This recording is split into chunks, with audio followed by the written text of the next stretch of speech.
British Columbia, the carbon tax is going up 23% on April 1st. After 8 years of this NDP Liberal government, middle-income families are depending on food banks. They receive absolutely nothing. No federal tax rebate, no provincial tax credit. But they do get higher prices for food, gas, and heating. 7 of 10 premiers are demanding the Prime Minister spike the hike, but the NDP Premier of BC is cheering it on. Will the Prime Minister stop the suffering and authorize Premier Eby to spike the hike on April 1st? The Honourable Deputy Prime Minister and Minister of Finance.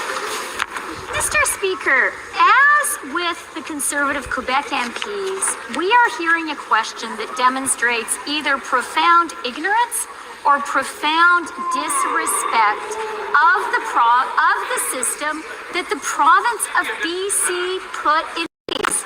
BC in 2008, led by a center-right provincial government, put in place a world-leading price on pollution. That system is popular. That system was voted for by some current Conservative federal MPs from BC. Do they want to tear it apart? The Honourable Member from South Surrey, White Rock. Thank you, Mr. Speaker. We absolutely do, because that was a baloney answer from this minister, and that's what we're getting from the BC Premier as well. Baloney! Baloney! There's 200,000 British Columbians relying on food banks in a single month now. The tax credit shell game, if you qualify, is way less than you pay. BC already has the highest gas prices, $2 a litre just this morning. A 23% hike will force up prices another 18 cents a litre. This Prime Minister isn't worth the cost. Will he show some compassion and authorize the BC Premier to spike the hike on April 1st? And she's talking gasoline. Diesel last summer was up to $2.20, $2.30 a liter. $2.30 a liter, guys. Now times that by 3.78 to get a gallon. So almost by 4. 2, 4, 6, 8, 9. It'll be $10 a gallon. And here I am in Arizona, in Lake Havasu, guys. And I saw $3.65 a gallon. $3.65. And when I was in Nevada, I saw $3.95 a gallon. Unfortunately, I filled up in Nevada because I forgot how cheap it was in freaking Lake Havasu, Arizona. And I showed you guys, this is what's going on too. It's like, it's not just people like me on vacation, permanent vacation. Look at all the RVs. Like, they have a place to park. This is all free BLM camping, guys. This is all, look at it all. Free BLM camping. We got our fireplace out there. This is, and I off-roaded up this road right here, but it gives people, you don't even have this option in Canada. The town is right there. It's 5 miles away. We have full cell reception out here. They don't give you these options in Canada. But this is, a lot of people, this is really important because they can't afford homes. For half of these people can't afford the homes under the Biden administration, of course. And then the other half are just people on vacation. The Honourable Deputy Prime Minister and Minister of Finance. So what I was saying is like another 17 cents on top of that diesel, already $2.30. Now it's going to be $2.50 this summer. Plus how, the fuel prices, we just can't get fuel. We're not using our own resources. We're naturally rich. Russia is massive with natural richnesses. And so is Ukraine. They got a lot of natural soil out there and a lot of money. Oh, I wonder why BlackRock's buying it all up, right? And here we are, they're screwing us over. Mr. Speaker, did the MP from BC just accuse the Premier of BC of putting forward baloney policies for the people of BC? So is the federal Conservative Party intending to step on the jurisdiction of the province of BC? Is it intending to go against a system put in place in 2008 by a center-right BC provincial government that the people of BC support? That is astonishing, Mr. Speaker. The honourable member from Central Okanagan, Similkameen Nicola. Mr. Speaker, after 8 years of this NDP Liberal government, more and more British Columbians are lining up at food banks. That's not baloney. The fact that many can't afford to drive with $1.99 a litre gas isn't baloney either. What's also not baloney is on page 75 of the BC's 2024 budget, where the provincial government blames this Prime Minister for forcing a 23% carbon tax hike on April 1st. Will the Prime Minister help sandwich British Columbians and spike the hike? Or do British Columbians need to throw him out like an old, spoiled, stale pack of baloney?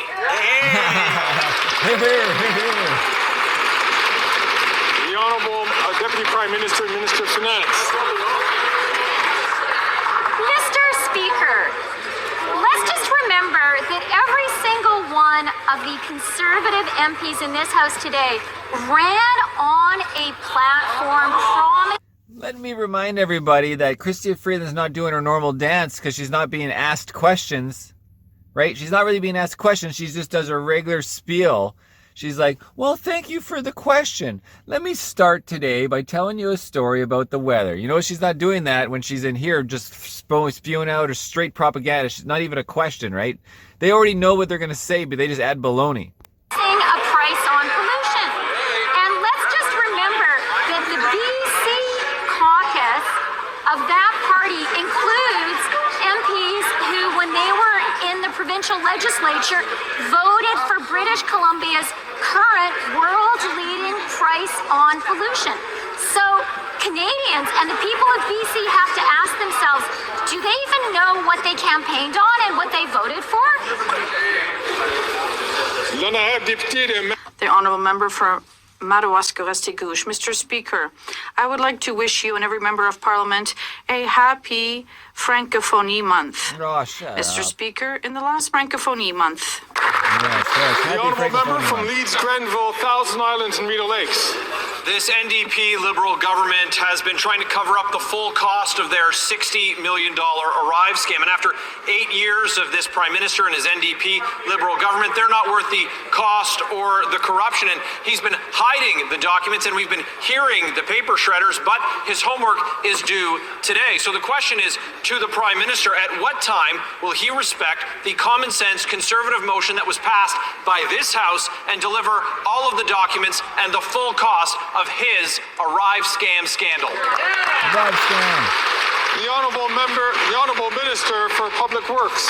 Thank you, Mr. Speaker. As many ministers, including the CVSC minister, has said often, what happened during COVID-19 when it's regarding the application was unacceptable, despite the fact that it was just in a moment at which it was important for public servants to be efficient and acting quickly. Unfortunately, some of the rules were not followed, and there's more work to do, although much of the work at the... Unfortunately, some of the rules were not followed, but, you know, it was bullshit 19, COVIDism, so, you know, we didn't follow all the rules, but we tried our best, so, yeah, please get on your knees and continue to vote for us.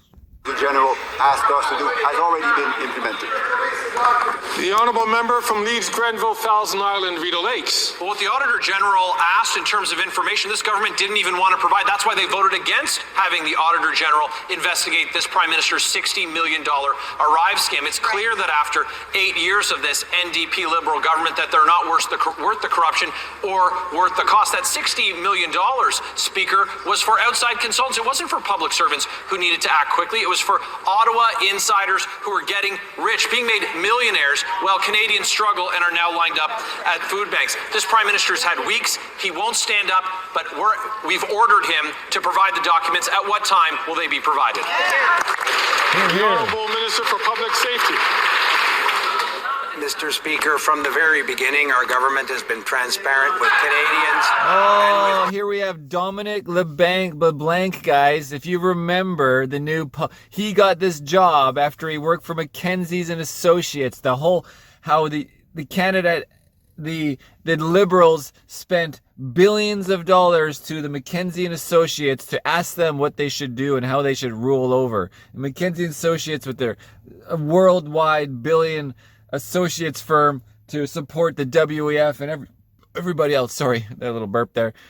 Dominic LeBang, look him up. I did a whole bunch of stories of him in the past. Type his name in the channel and you'll find a whole bunch of bullshit about this guy. Parliament, we've had officials, we've had ministers appear before parliamentary committees. We understand the concern that Canadians have around the appropriate use of taxpayers' money. And Mr. Speaker, in spite of my friend's pessimism, I don't share his view that this government will always continue to be transparent with Canadians around this matter. Always, we're going to always be transparent. Did he just say that? Did that ass just say that? The honourable member from Fort Saskatchewan, Sherwood Park. After 8 years, the Arrive scam scandal has made clear again that this NDP Liberal government and this Prime Minister are not worth the cost or the corruption. Right. Liberals gave GC Strategies $20 million for Arrive scam alone. Now, last week, Christian Firth from GC Strategies revealed that he got at least $2,600 per hour for subcontracting. Canadians are struggling to put food on the table, and Liberals are giving well-connected consultants multi-millions at $2,600 per hour. Unbelievable. Simple question. Do Liberals believe that $2,600 per hour was a reasonable rate? Was it reasonable? The Honourable Minister for Public Safety. Mr. Speaker, as my colleague knows very well, there are internal investigations being conducted into all these matters. We welcome the report of the Auditor General. The RCMP is investigating some elements of this. Oh yeah, just like the RCMP is investigating Conrad Herbs now 13 months later, giving me an email every month saying, oh, it's still under investigation. Still under, bear with us as we investigate ourselves. And Mr. Speaker, if at any time people have misused taxpayers' money or contractors have claimed taxpayers' money for work they didn't complete, of course the government will demand refunds as is appropriate. The honourable member from Cloverdale, Langley City. Mr. Speaker, earlier this month, legislation was introduced in the other place, that affirms the Government of Canada's recognition of the Haida Nation as the holder of inherent rights of governance and self-determination. These types of bills are needed as we move forward on the path of reconciliation with Indigenous communities. Can the Minister... Speaker, for 5 months, the Liberals have sat idly by while 30,000 civilians in Palestine have been killed, most of which have been women and children. It's devastating. Canada needs to take a stand for peace so that no one else is killed, not sitting on the sidelines. We need a ceasefire, real humanitarian aid, and the release of all hostages. Will the Liberals finally join so many across Canada and New Democrats by voting in support of our motion for peace and justice? The Honourable Minister for Foreign Affairs.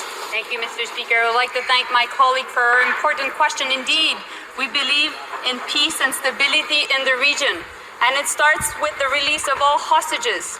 We need to make sure that humanitarian aid gets into Gaza. And of course, we need to get to a humanitarian ceasefire, which will bring long and lasting peace to Israel. I can tell you Netanyahu does not give a shit about any of those 100 hostages.